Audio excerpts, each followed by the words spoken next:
Bonjour à toutes et à tous, ici Sébastien de Humanissu Consulting. Aujourd'hui, nous allons discuter d'un sujet qui me semble également important pour les entreprises, à savoir la diversité et l'inclusion.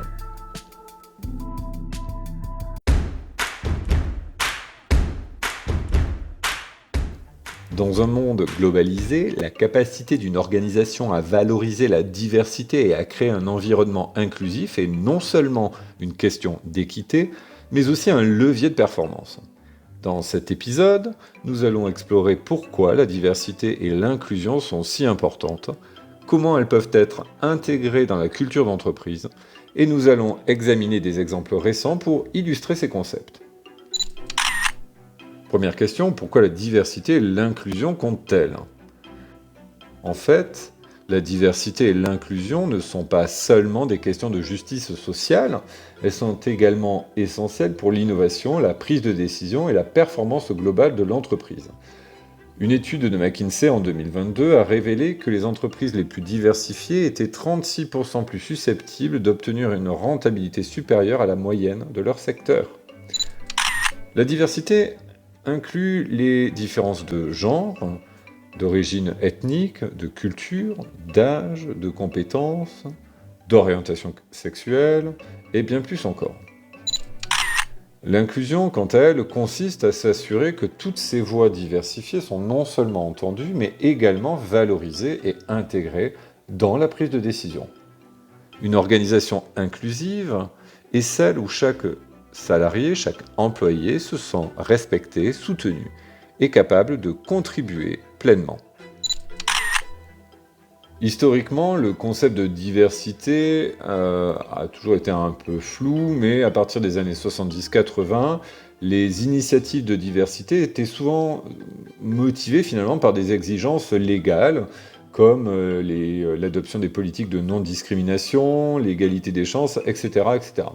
Cependant, à partir des années 2000, les entreprises ont commencé à reconnaître la diversité comme un avantage stratégique plutôt que comme une simple obligation légale.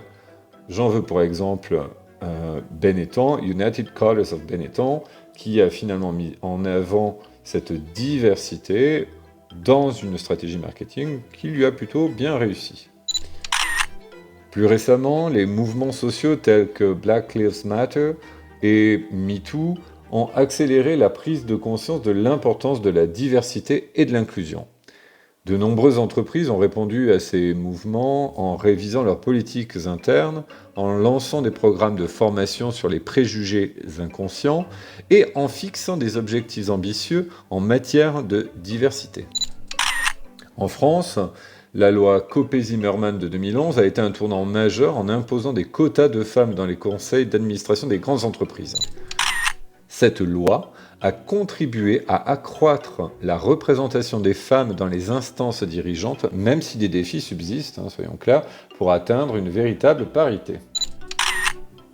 Alors, comment promouvoir la diversité et l'inclusion si on ne passe pas par le recrutement et la rétention d'une main-d'œuvre diversifiée? Ça paraît évident.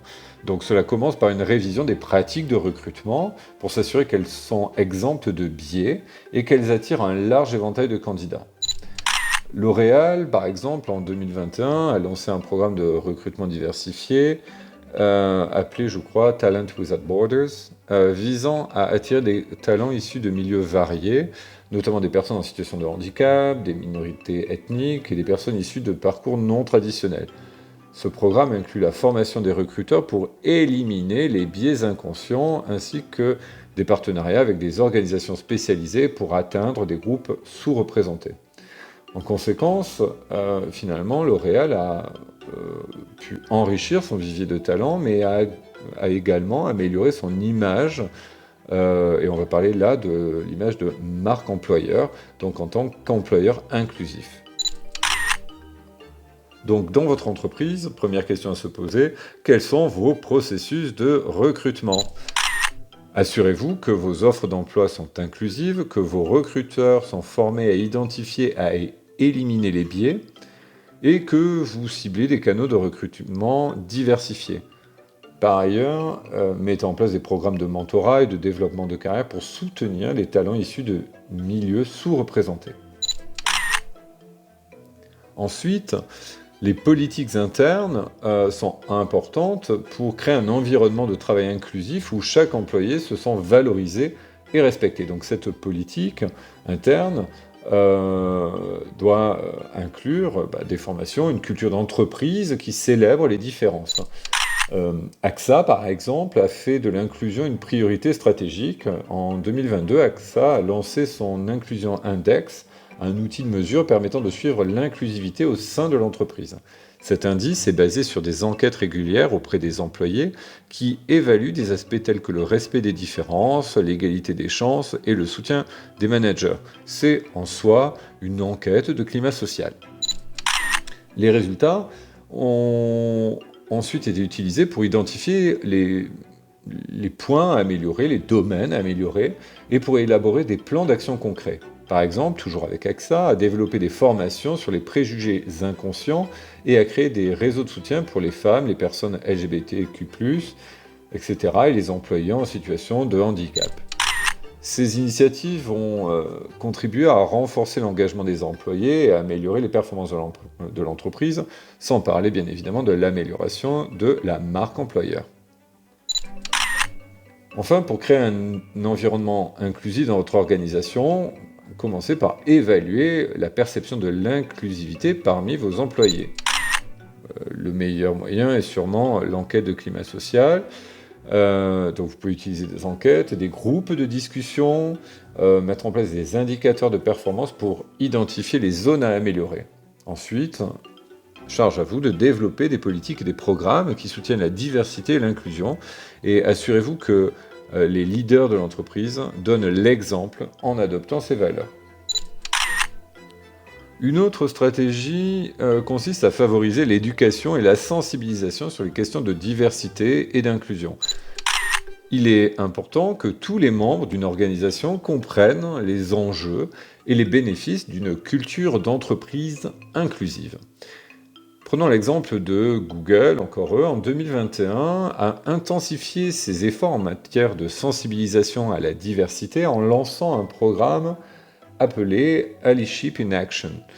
Ce programme vise à former les employés à devenir des alliés actifs pour leurs collègues issus de groupes sous-représentés. Google a développé des modules de formation en ligne, des ateliers interactifs et des ressources pour aider les salariés à comprendre les défis auxquels ces groupes sont confrontés et à agir en conséquence. Le programme inclut également des engagements de responsabilité pour les managers qui doivent intégrer des objectifs de diversité dans leurs évaluations de performance.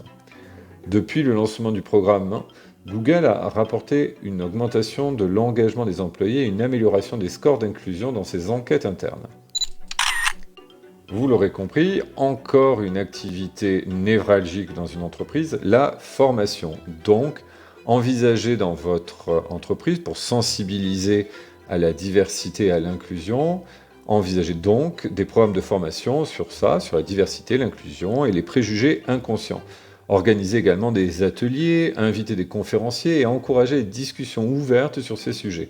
Plus vos employés seront éduqués et sensibilisés, plus ils seront capables de contribuer à un environnement inclusif. Maintenant que l'inclusion et les stratégies sont mises en place, il vous reste à mesurer et communiquer les progrès.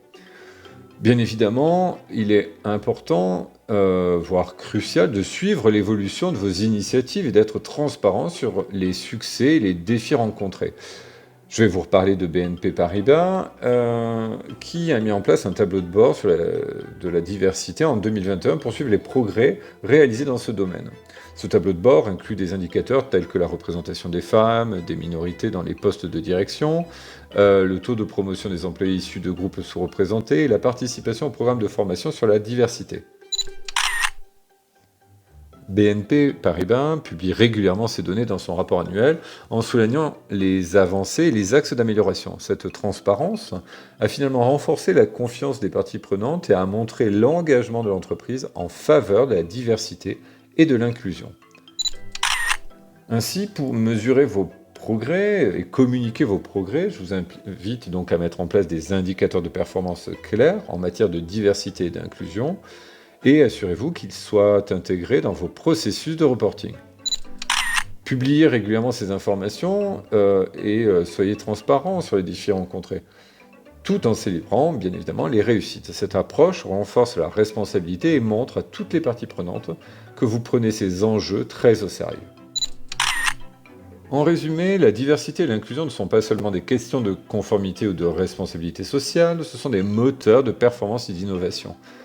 En recrutant et en retenant une main-d'œuvre diversifiée, en créant un environnement inclusif, en favorisant l'éducation et la sensibilisation, et en mesurant et en communiquant régulièrement les progrès, vous pouvez construire une culture d'entreprise qui valorise et célèbre les différences. Cela ne renforcera pas seulement votre marque employeur, mais améliorera également la performance et l'engagement de vos équipes. Je vous remercie d'avoir suivi cet épisode de 2 minutes pour. J'espère que ces petits conseils vous inspireront à promouvoir la diversité et l'inclusion dans votre entreprise. N'oubliez pas de vous abonner pour ne pas manquer les prochains épisodes et de consulter nos vidéos courtes sur LinkedIn et YouTube pour des conseils pratiques et rapides. Si vous avez une question, n'hésitez pas à nous envoyer un mail sur info@humanissu.fr ou consulter notre site web www.humanissu.fr. Je vous souhaite une excellente journée ou soirée et à très bientôt pour une nouvelle exploration des compétences essentielles pour des leaders.